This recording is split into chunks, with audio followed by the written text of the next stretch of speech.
Hello, Flosstube! Greetings, Stitchy Friends! It is Saturday when I am filming this, and I have a messy house. I didn't clean anything up in the background. I have a messy me and a million chores that I have to get done today. But all I want to do is stitch. I'm just gonna be honest with you. I just want to stitch. So I came on today because I would like you to stitch with me. So I have finished a project that I'm gonna share. I finished sewing on all of the beads, and this is my collector's heart for 2025 by Heart. Let's see who it's by. Keep forgetting. It is by Heart in Hand, and I bought the little kit that comes with the pattern, and it has some little beads and some little like tiny little buttons to sew on as well. See if you can see them. Well, anyway, I don't need to show this much more because in the next segment, I'm going to show the whole process of how I sewed all the beads onto this piece, and you'll probably get sick of it by the end. But anyway, so there's that. So while we're stitching together in the next segment, I'm going to show you what I'm going to be working on. So I started a new project this morning. I'm so excited. It is This Bee's Got Knees by Hands On Design.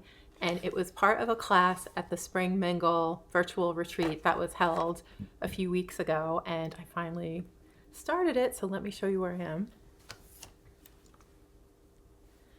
So I got up pretty early this morning, and so this is a couple hours of stitching for me, so don't judge, but this is what I got done. I got done part of the bee's body and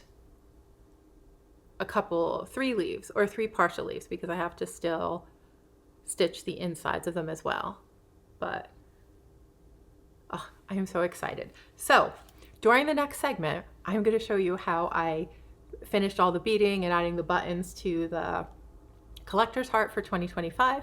And I'm going to watch the video along with you. And while I watch, I'm going to work on my project. And in the comments, I would love to hear what you're working on as you're stitching and listening.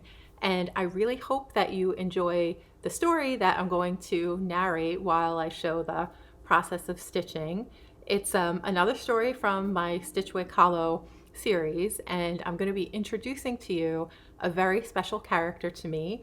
It's a character, her name is Granny Zip, and she is one of the elders of Stitchwick Hollow, and she is inspired by my mother. So and he wonders what my mom might be like you'll get a really good sense of it with our little Granny Zip segment. So enjoy, and I would love to hear from you in the comments. Let me know what you're working on like while you're watching, and any feedback or comments that you have about the story. I would love to hear that as well as what kinds of stories you would like to hear next. So with that, I am going to turn the camera off, upload the video, and get working on my little This Bee's Got Knees, and I will see you again very soon. And in the meantime, let's stitch together. Happy weekend, or happy whenever you're tuning in. Thanks a lot. Granny Zip, the Rebel Thread of Stitchwick Hollow. Chapter 1. Welcome to the Zip Zone. Long before she was the beloved oracle of all things stitched and spirited in Stitchwick Hollow, Granny Zip was known by another name entirely. Zinnia Zip Merriweather, the wildest spark to ever fly down Thunder Creek Pass on a cherry-red motorcycle named Gertrude. With wind in her silver-streaked hair and goggles that gleamed like mischief itself, she rolled into the hollow on a summer morning that smelled like lavender and rebellion. No one knew exactly where she came from. Some say she once ran with a gang of rogue seamstresses called the Unravelers, who stitched coded messages into corsets during secret textile uprisings. Others whisper she was a daredevil in the grand yarn circuit, leaping flaming embroidery hoops while reciting knitting puns in 3 languages. What's certain is that Granny Zip had lived 1,000 lifetimes before ever threading her first needle in the hollow. She arrived during the first ever Whip Week, just as the stitch bell cracked for the 3rd time. A sure sign, according to old lore, that the village was ready for change. She dismounted with a wink, unpacked a battered suitcase full of tangled threads, odd trinkets, and stories too wild to be false, and declared, "Let's stir the pot, darlings. This town's got good bones. It just needs a little bit more sparkle." And stir she did. With her leather jacket patched in vintage sampler motifs and boots that once belonged to a retired circus clown named Gus, Granny Zip became the Hollow's heart and instigator. She brought back forgotten stitches, taught cross-stitch like it was spell casting, and insisted that every backside tells a story worth honoring. Her zip wisdoms, part proverb, part prank, now graced tea towels, embroidery hoops, and even a few town ordinances. A few of her most quoted gems include, "If the pattern's too perfect, you're probably lying to yourself." "Every unfinished project is just a plot twist waiting for applause." "Love hard, stitch louder." Granny Zip has never officially held a seat on the Hollow's Council, but no decision gets made without a visit to her cluttered studio, the Thread Quarters. There, surrounded by velvet pincushions, clockless clocks, and a teacup that may or may not whisper advice, she welcomes all, wanderers, worriers, and wisecrackers alike. She's known to make surprise appearances at stitch-offs, arriving with a dramatic rev of Gertrude and a challenge no one dares refuse. Once, she won a freestyle embroidery battle blindfolded with nothing but satin floss and sass. Despite her flamboyant flair, Granny Zip carries an ocean of kindness beneath her patchwork exterior. She listens more than she speaks, except when she really wants to speak, hugs with both arms and a forehead kiss, and always knows when someone needs a nudge or a nap. Her past remains wrapped in layers of myth and memory, but one thing is clear. Granny Zip didn't come to Stitchwick Hollow to settle down. She came to wake it up, and it's never been the same since. Chapter 2, The Great Civil Stitch War, Hand vs. Hoop. It began, as most disasters in Stitchwick Hollow do, with a perfectly innocent comment during the whip parade. Someone, we won't name names, but it rhymed with Rona Maplethorpe, casually said, "I just don't understand how anyone can stitch in hand. My tension would be a disaster." It might have ended there, just a little floss snobbery, but oh no. The whisper turned to a mutter, the mutter to a murmur, and soon enough, lines were drawn, friendships were frogged, project bags were clutched in defiance. The Hollow split almost overnight into two rival camps. On the one side, there was the freehand faction, who swore that nothing beat the feel of fabric in your palms and the freedom to stitch without restraint. On the other side, there were the hoop loyalists, champions of tension, discipline, and the satisfying snap of fabric stretched taut. What started as passive-aggressive needlebook swaps escalated into public demonstrations. Hoop users strutted the town green, holding 8-inch wooden rings like victory wreaths, while hand stitchers marched with banners reading, "Blessed are the barehanded."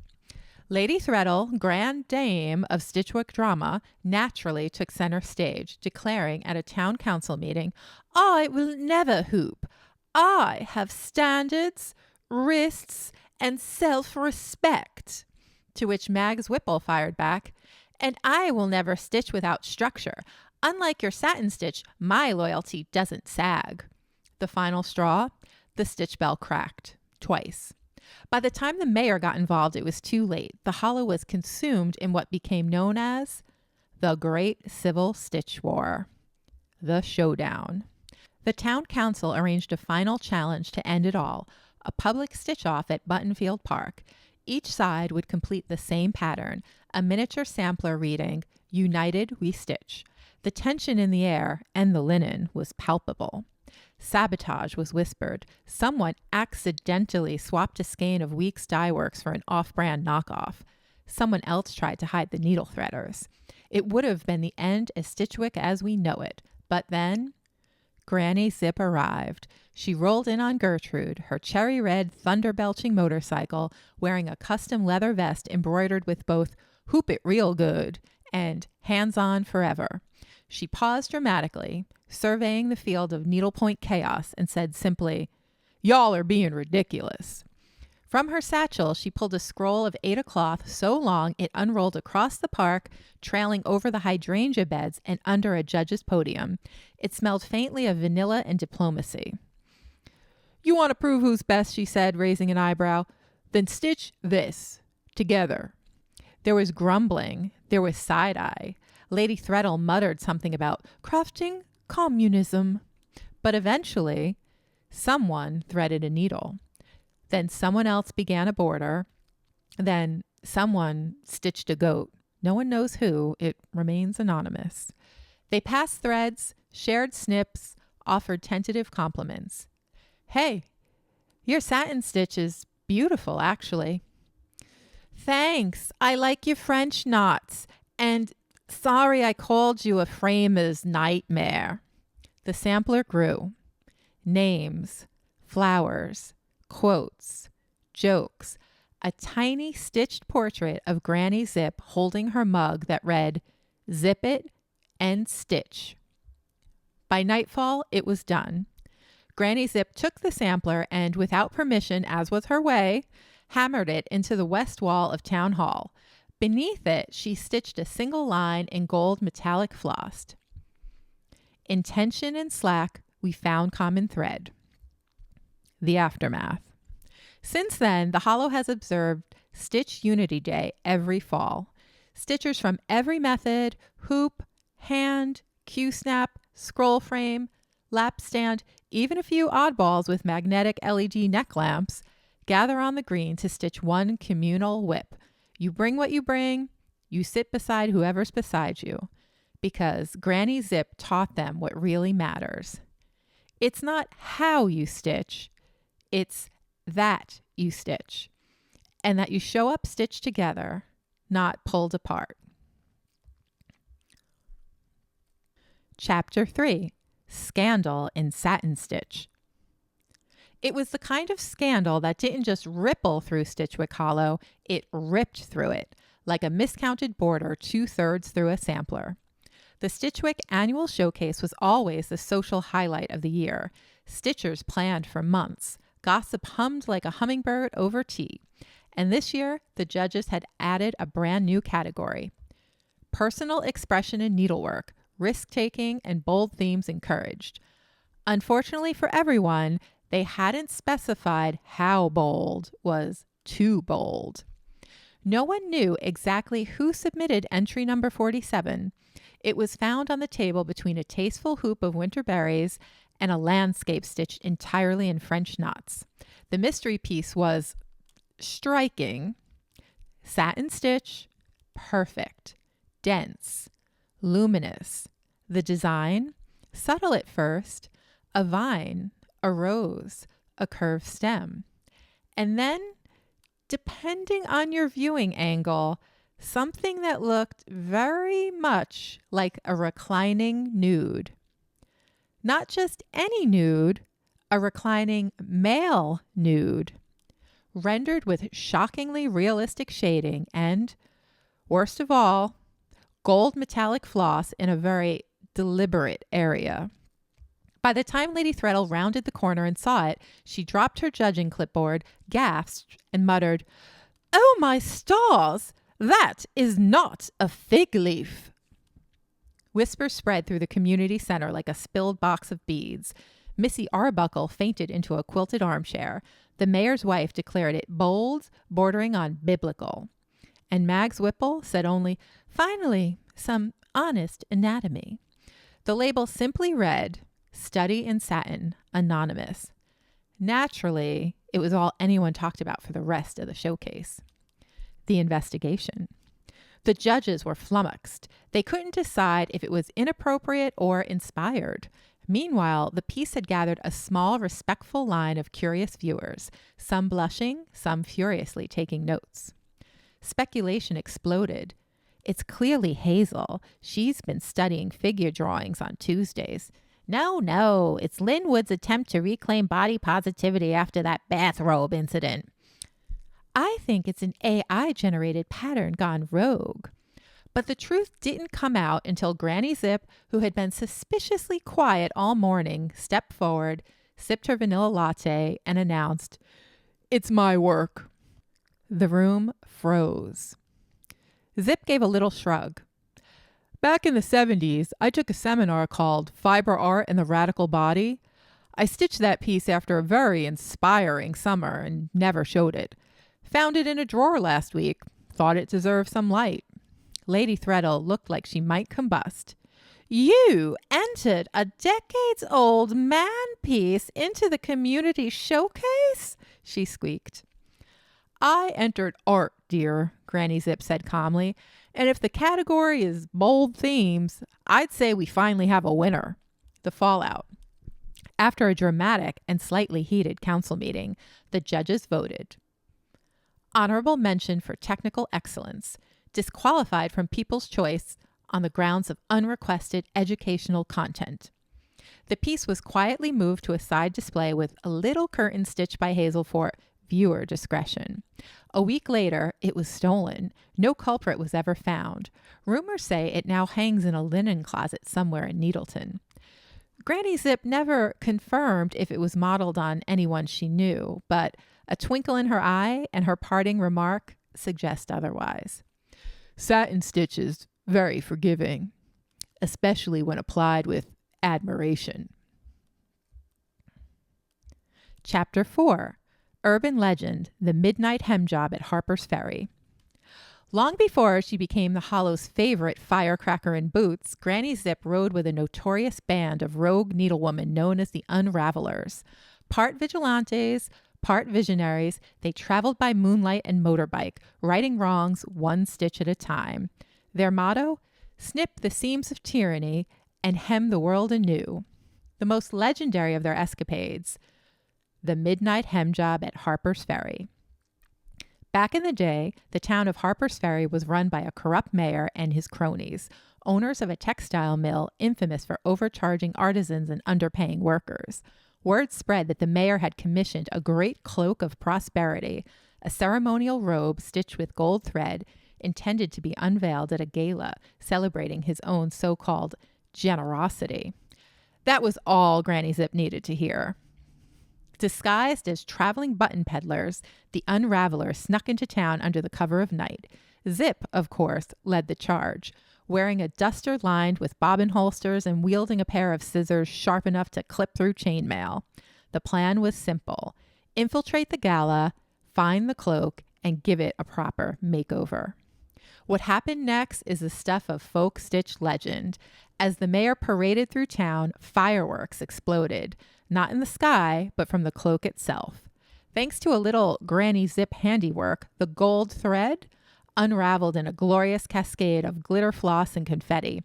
The once majestic garment shrank, cinched, and ruffled itself into what eyewitnesses described as a very fetching tea-length frock. The mayor tripped, tumbled into the punch fountain, and was met with roaring laughter and a standing ovation. The Unravelers vanished before dawn, leaving behind only a calling card, a hoop-stitched patch embroidered with the words, "Stitches speak louder than speeches." To this day, no one knows how Granny Zip managed to alter the cloak without being seen. Some say she had help from a magpie who owed her a favor. Others claim she stitched while invisible, using ghost thread from the haunted looms of Bellwether Abbey. Granny herself? She just smiles and says, "Let's just say it was a well-timed hemline adjustment." Chapter 5. Urban Legend, The Great Hoop Jump of Whipoorwill Gorge. Long before she settled into the Hollow as the unofficial matriarch of Mistress, Granny Zip was better known across the backroads of the countryside as the Flying Threadle. It's said that during her wilder years, she toured with the Grand Yarn Circuit, a traveling troupe of textile daredevils who performed high-stakes stunts at county fairs, antique expos, and rogue crafting festivals too dangerous for polite company. But no feat compares to the great hoop jump of Whipoorwill Gorge. Here's how the tale goes.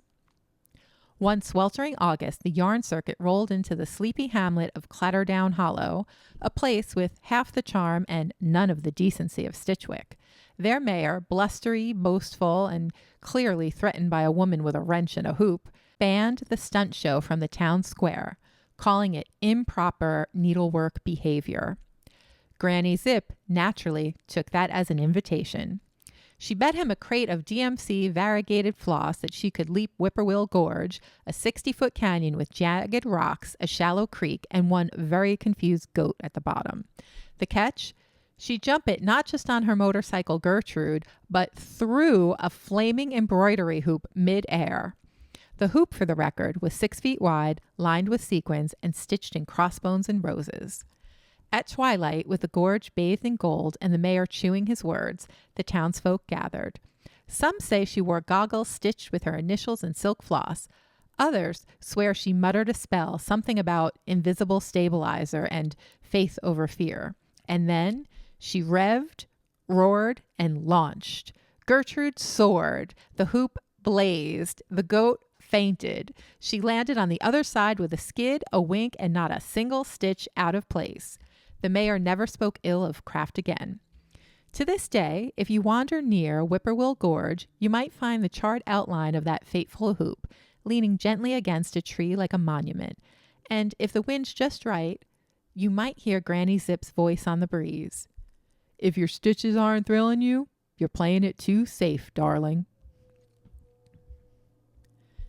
Chapter 6. Granny Zip and the Thread That Got Away. Long before the cherry red motorcycle, before the oversized Ada scroll, before she was Granny Zip.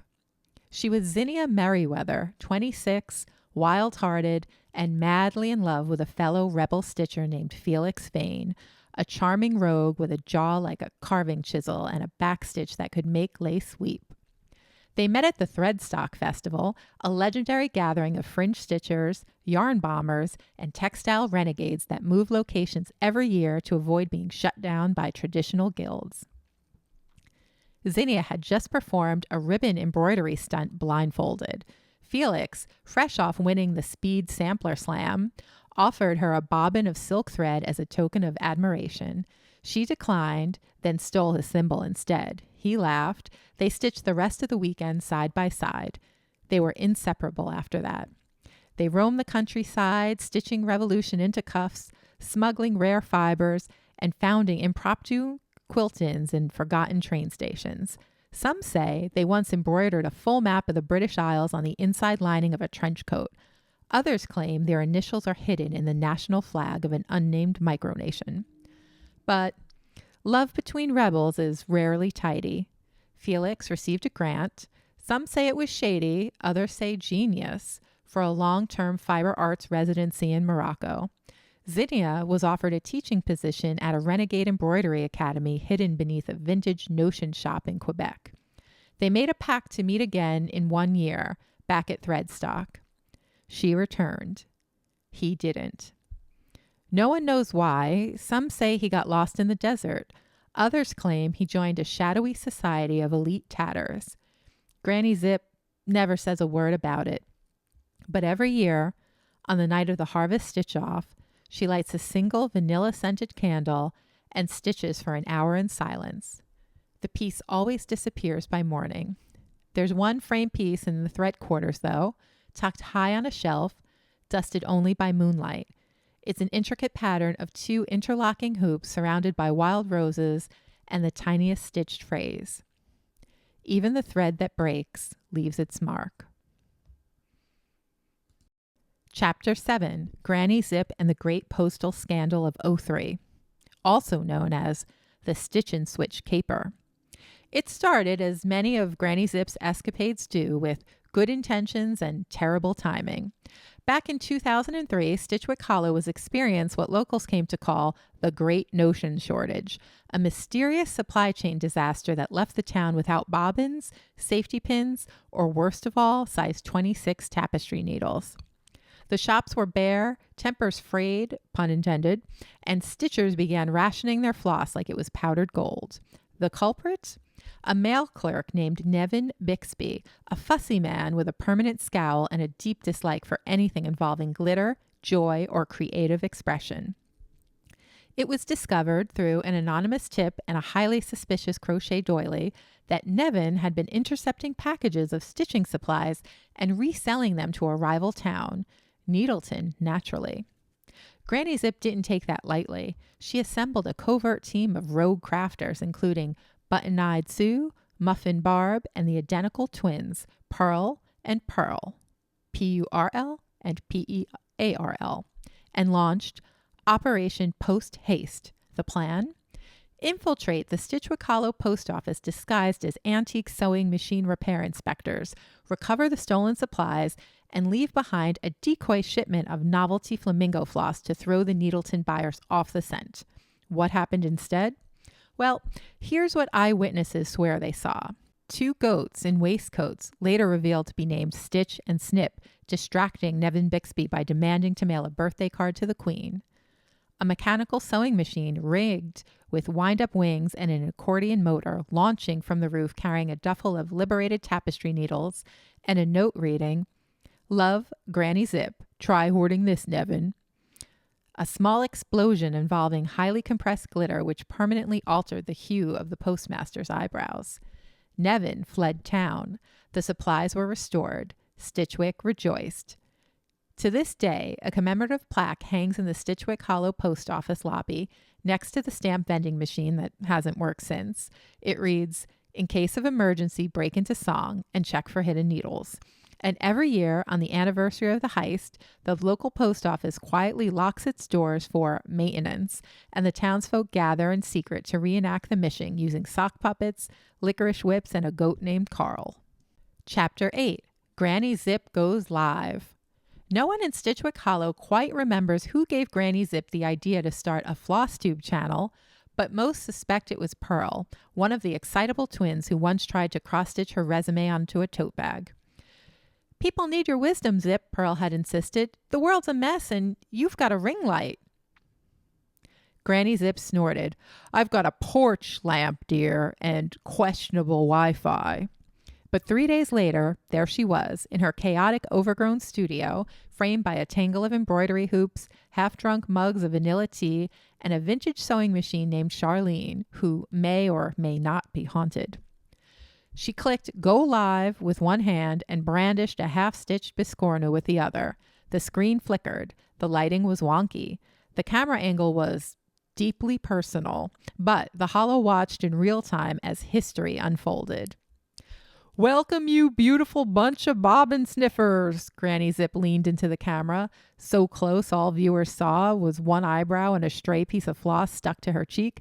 "It's your girl Zip. First video. No edits, no apologies." She gestured wildly and knocked over a pile of skeins that cascaded off the desk like a pastel waterfall. Segment 1. Whips and Whiplash. "I've got 47 whips," she said proudly, "and no, I won't finish them all. Some of them are just here for moral support." She held up a disheveled linen piece with 2 stitched letters and a mysterious jam stain.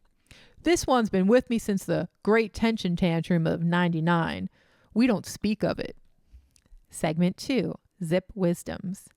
Every few minutes, she dropped a quote that instantly became a town slogan, such as, "If your stitches aren't a little crooked, are you even living?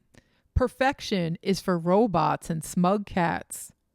I don't do pattern reviews, I do pattern confrontations." She sipped her tea dramatically between each one. Segment 3. Viewer Questions. Accidental. About 12 minutes in, someone in the live chat typed, "How do you organize your floss?" Granny Zip squinted at the screen. "Organize? Oh, sweetheart, no. I flirt with chaos and it flirts back. My floss is sorted by vibe." Segment 4. Technical Collapse.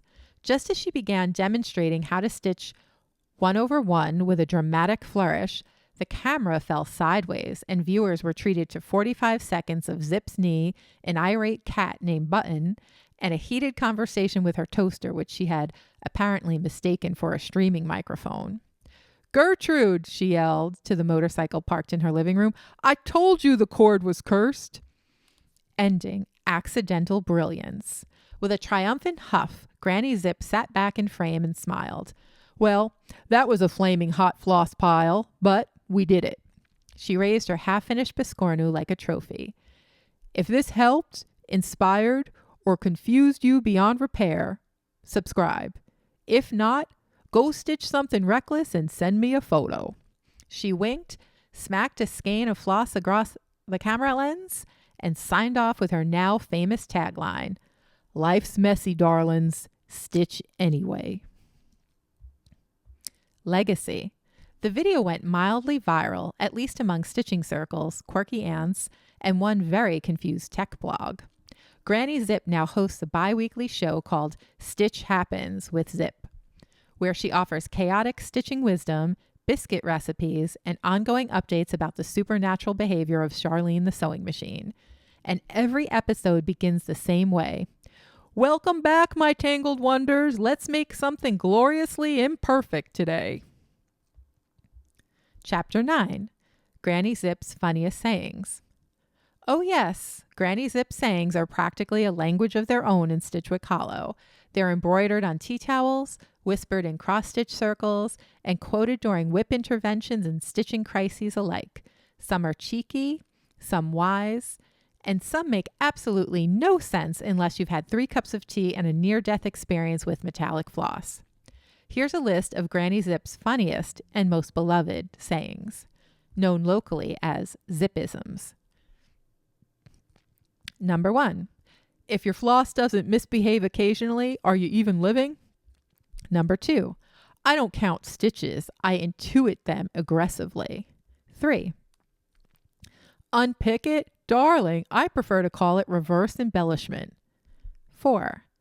A tidy craft room is a sign of creative constipation. 5.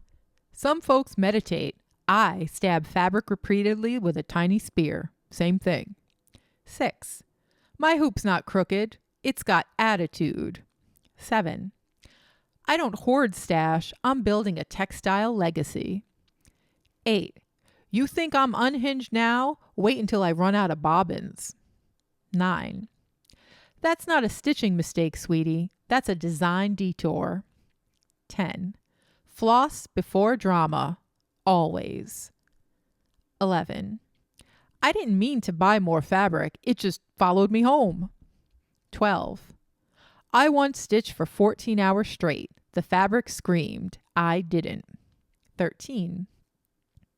I only frog when legally required. 14.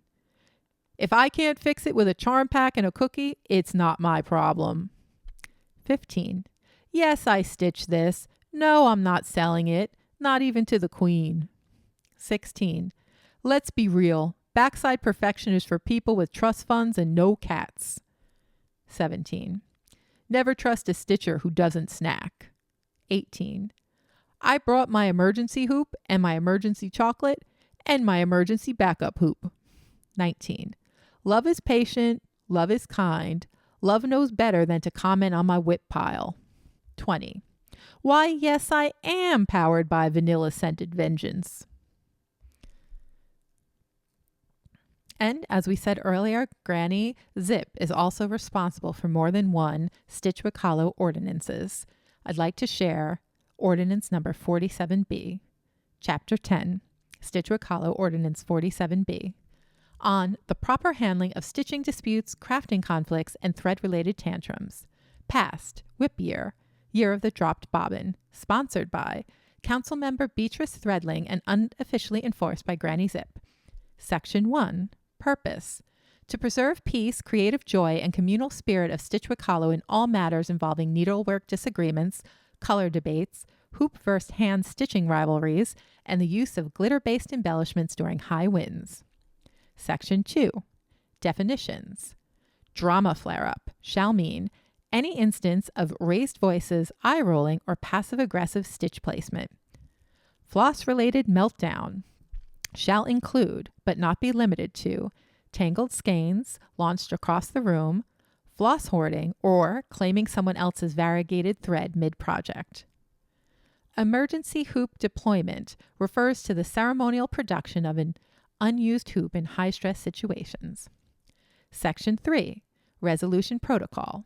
In accordance with the teachings of Granny Zip, all parties involved in a stitch-related conflict shall 1. Take a minimum 3 skein pause to cool off. 2. Sip a calming beverage, tea, cider, or council-approved cocoa. 3.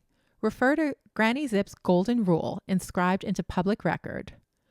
Floss before drama, always. Failure to floss, either literally or metaphorically, before engaging in conflict may result in the following penalties.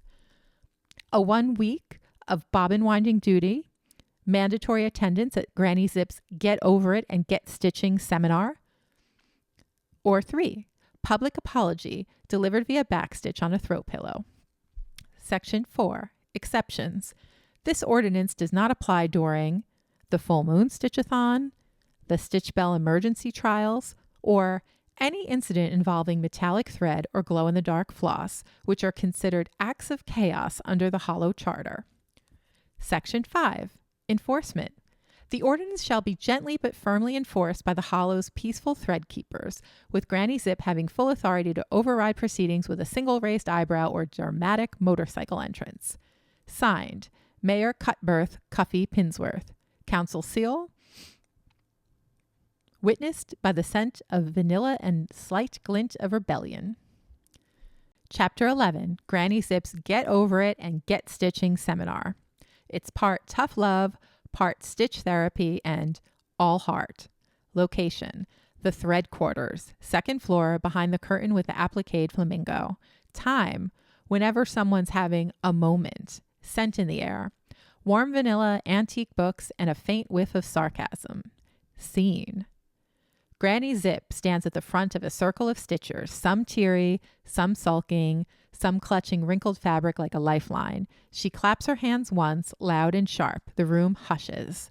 Zip says, "All right, darlings, welcome.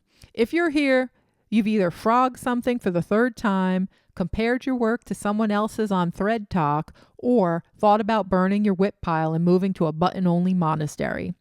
Let me stop you right there." She pulls a hoop from under her chair and spins it like a steering wheel. Life, like stitching, rarely goes in a straight line. Sometimes you stitch too tight, sometimes too loose. Sometimes you realize the whole motif is off by 2 squares and you have to ask yourself the eternal question. She raises an eyebrow and pauses dramatically. Do I fix it, fudge it, or flare dramatically and blame the fabric?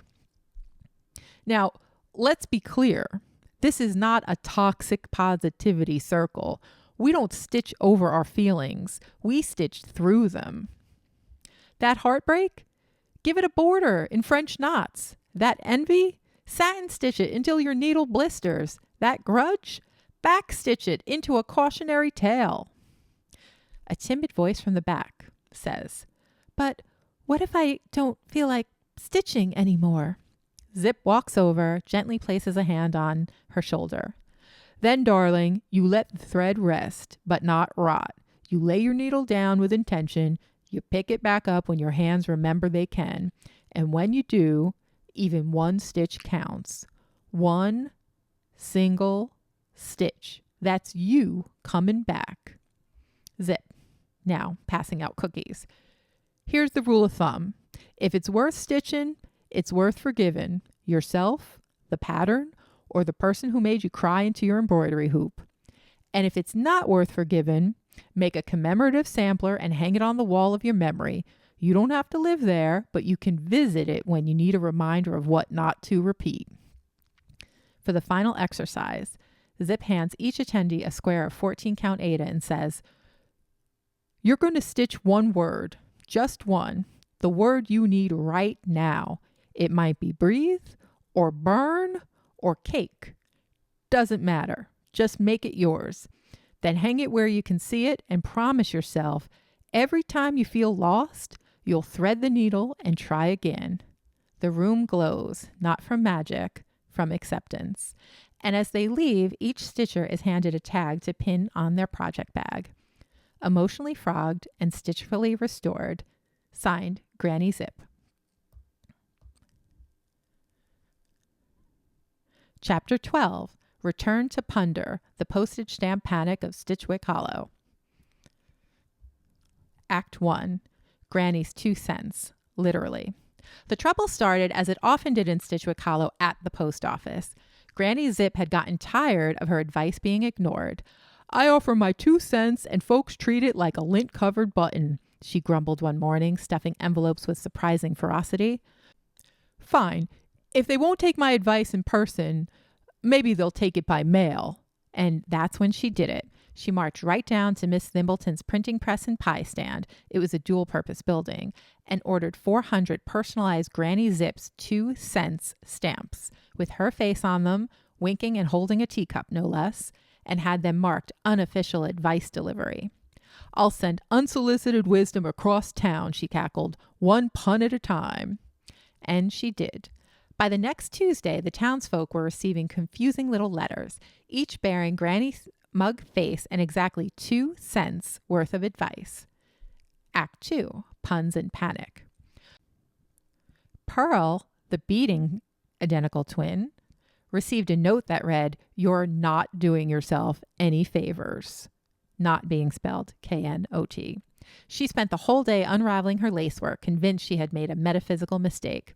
Pearl, the knitting identical twin, got one that said, "It's time to cast off." She nearly quit the whip circle, thinking it was divine intervention.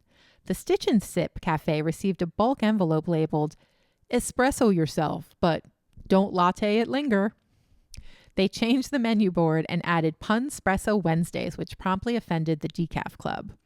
And poor Linwood Greeley received this cryptic gem: "Life's a stitch, but don't hem yourself in." He immediately dug out an abandoned poetry manuscript and started writing haikus about binding and despair.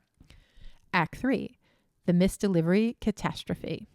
To make matters worse, Granny's stamps weren't valid postage, but postmistress Pansy, who had lost her glasses and her patience, had mistakenly approved them anyway, which meant a wedding invitation meant for Hazel Plimpton ended up at the vet's office.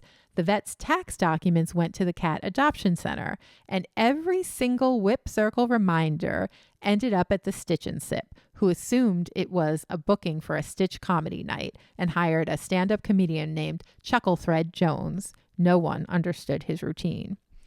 Act 4, confrontation at the yarn barn.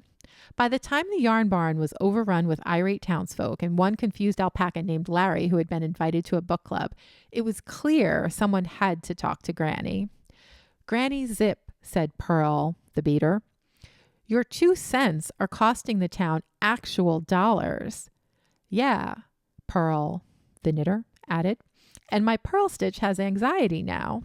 Granny didn't blink. "You're all just mad because I'm postmarked and prophetic. You'll thank me when you look back and realize I was right." Hazel, holding 10 misdirected library overdue notices, muttered, "I'll thank you when I find out who borrowed embroidery for empaths under my name." Act 5, the resolution, sort of. In an emergency town meeting held at the community gazebo, a compromise was reached. Granny Zip would cease her pun stamp letters unless requested. The 2 cents stamps would be repurposed as raffle tickets for the Cozy Trim Festival. Chucklethread Jones was invited to MC, but only if he promised not to do his bit about bobbins again. And Pearl, the identical twin who beaded, and Pearl, the identical twin who knitted, were commissioned to design a commemorative pattern titled "Words Matter," especially when misread. Epilogue, the legacy of Granny Zip's 2 cents. Her infamous stamp was eventually turned into a novelty souvenir sold at the Stitchwick Hollow General Store. Tourists bought it in droves. Granny Zip, never one to let a gag rest, began work on her next project, a quilt made entirely of misinterpreted idioms, each square embroidered with wisdom such as, "Don't cross your threads before they hatch," "A stitch in lime saves rind," "You can't needle the haystack without pricking a few egos," and in the center square, stitched in gold floss, "You can always return to Punder." The end.